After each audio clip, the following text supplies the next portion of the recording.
Yan si Papa, hila-hila na yung mga ano, tangkay nung saging.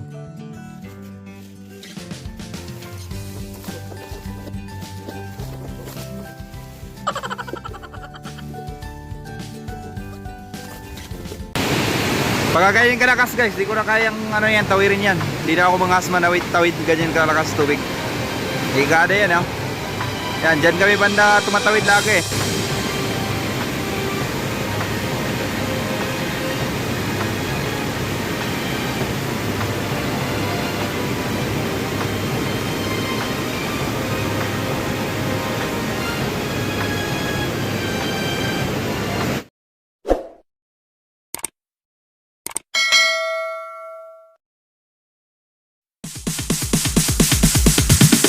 Sorry ass DJ.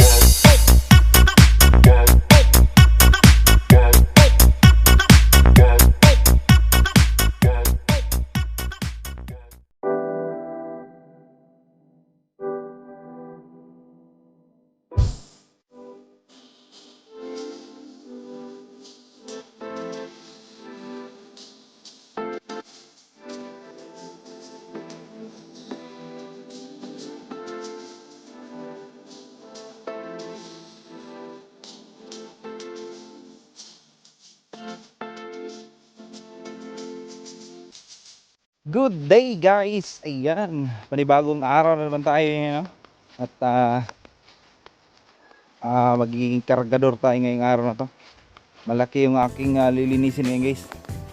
So samahan nyo ako patungong bukid na naman. At syempre naglalakad-lakad na naman tayo para makarating sa kubo ni tatay. At mapapasabak tayo sa buhatan ngayong araw na ito. So see you guys dun sa bukid kapag nandun na tayo. You know, nandito na ako sa kubo ni tatay. Yan, ganda ng kubo ng baba ko. Dinalhan ko pala ng ano si Papa guys, baon. Tapos yung laman yan, hindi pita yung laman yan ha. Shoutout sa pita, baka naman. Baon mo yung jacket ko. Yan, tuyo, tapos may ginamos. Yan, tapos bagyo beans na ginisa. So ayan, nilutuan ko muna siya bago ko pumunta dito. And maaga umalis yan siguro mga 4:30 AM. Yun yung kaldero niya guys. Alam ko kumain na yan, pero kinain yan tingnan nyo. Ang kinain yan, alam ko yung kinain niya, yung alam niyo yung sa mga Bisaya dyan, tinughom yung bahaw kahapon, tapos yan kinamagahan, lagyan ng asin, di kaya asukal, tapos tubigan lang. Hindi naman siya panis, parang bahaw lang siya. Tinughom yung tawag sa ano yan Bisaya. Ewan ko kung anong term yan sa Tagalog. Kumain na yan, maya tawagin natin para pakainin. Kahapon guys, nandito na kami. Hindi lang ako nakapag-video dahil ginamit ni Mrs. yung cellphone. So ito guys, kamatis to. Itong part na to. Ito yung inararo din ni Papa kahapon. Tapos si Mama nag ng line, yung nilinisan yung line kasi hindi maabot tong daro matabunan. Tapos ito din guys sa UT, yung ginawa din ni Papa ng gapangan dun sa lumang bahay namin, yung sira. Tapos ito inararo na rin niya yan, yung part na yan. Tatanim namin dyan bill paper o di kay sili ulit. Yun, nakita ko na si Papa. Makausap pa?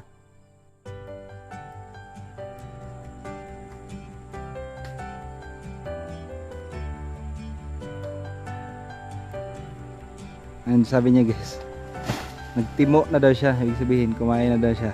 So tama yung hinalang ko, tinugho nga yan yung kinain yan. Ayan, tinabas na yung mga saging dito. Puno na saging yan. Mula doon, puno na saging yan dati. Nasa makamura ng saging, 5 pesos lang. So yung area namin dito malapit na taniman namin lahat. So dyan na naman kami. So bill paper, di kay sili ulit. Yung itatanim namin dyan. Maghahanap pa tayo ng matataniman dito. Pag maubos namin ito magtanim dito, meron pa kami lupa doon sa kabila. Doon naman kami. So itong part na to, sagingan din to. Yan, tataniman din namin to ng bell pepper. Tapos yung palay, nilagyan ng mga mga ganyan. Pang taboy ng maya. Diyan kapon, naghakot na kami ni Bunso. Yung part na yan. So ako na lang mag-isa ngayon. Yan, hahakutin ko yung mga saging na yan. Hanggang doon sa taas. Yan, doon. Dala ako tubig guys. Pang laban to sa sa hingal. Ayan, kakargahin natin yan. Hindi kayo papagulong. Sana gugulong para wala tayong kakargahin. Yan si Papa. Hila-hila na yung mga angkay nung saging. Ayan, wish ko lang talaga dito kay Papa mag-day off man lang kahit isang araw. Kita mo kanina 4:30 umalis. Tapos ngayon ito na yung natabas niya. Sinabihan ko to one time pa mag-day off ka. Sabi niya gutom tayo pag mag-day off ako. Grabe. Madilim umalis. Pag uwi madilim na rin yan umuwi doon sa bahay. So guys, tara. Samahan nyo kaming magbuhat at magpaikot-ikot niya mga puno ng saging na yan.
Yung mga bulaklak guys, kinuha na lang ni Papa.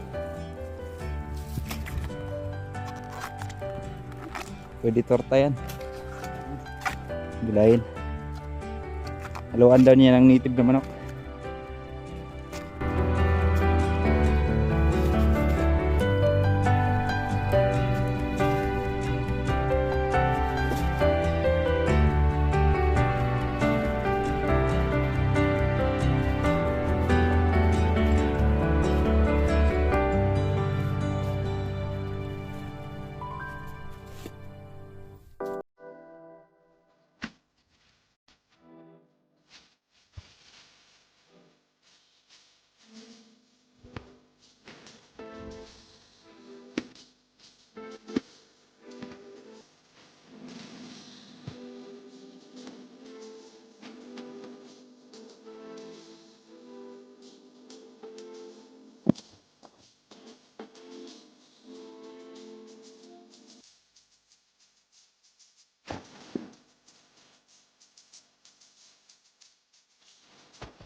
Guys, 12 noon na. So mag-break time muna tayo.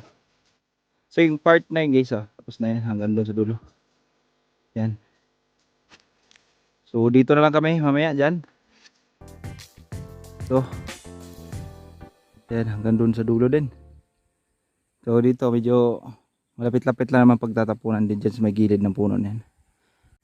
Pahinga muna ng mga siguro 1 hour din naman siguro. Kasi babalik tayo mamayang mga 1 PM. So guys, mamaya na. Guys, di ko natapos yung ano ko. Pag ano ko doon sa sagingan. Nagmamadali ako guys kasi lakas ng ulan, kakatila lang. Tapos tatawid pa ako ilog, babahain ako. Buti guys, di pa ganong kalakasan yung tubig. Pero palakas pa to. Lalakas pa yan. Tatawid na ako, baka abutan pa tayo ng malakas. So guys, nakatawid na tayo. And mga seconds lang, tumaas na yung tubig. Pataas pa na pataas. Buti na nakatawid tayo guys. Pagka ganyan kalakas guys, di ko na kayang ano yan, tawirin yan. Hindi na ako mangas manawid-tawid ganyan kalakas tubig. Ligada yan ha. Yan, dyan kami banda tumatawid lagi.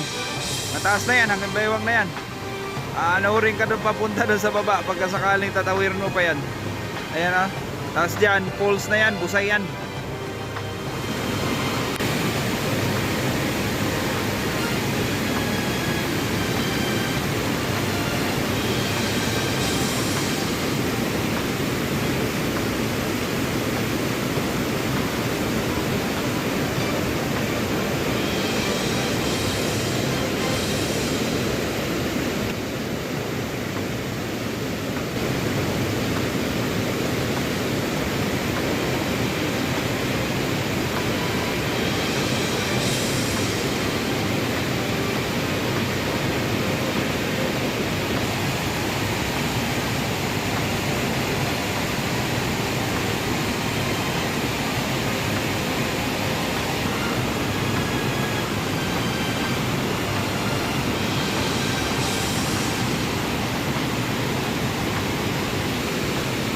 Yung bato na yan, kanina kitang kita pa yan, dandahan ng nilalamon.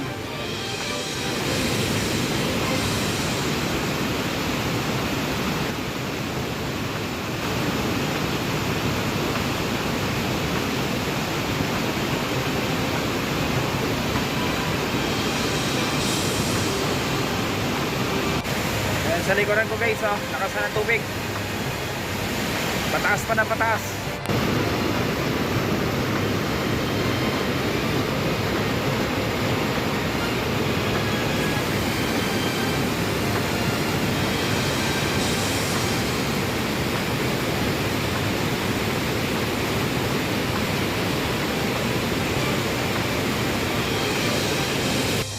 Buti na lang nakatawid tayo agad. Kasi yung tubig pataas ng pataas. So guys, sino may nakasubaybay dito sa dulo, maraming salamat sa lahat. Thank you so much for watching. Nagmamadali ako, hinga na naman. Ayan, i-end ko na itong video na to. Hindi ko natapos yung trabaho ko kasi umuulan. At hindi natin pwedeng tapusin dahil mabutan tayo ng baha. Di ako makauwi ng bahay. So guys, maraming salamat sa inyo lahat. And sa mga kaibigan nating OFW, thank you so much. God bless. Don't forget to subscribe.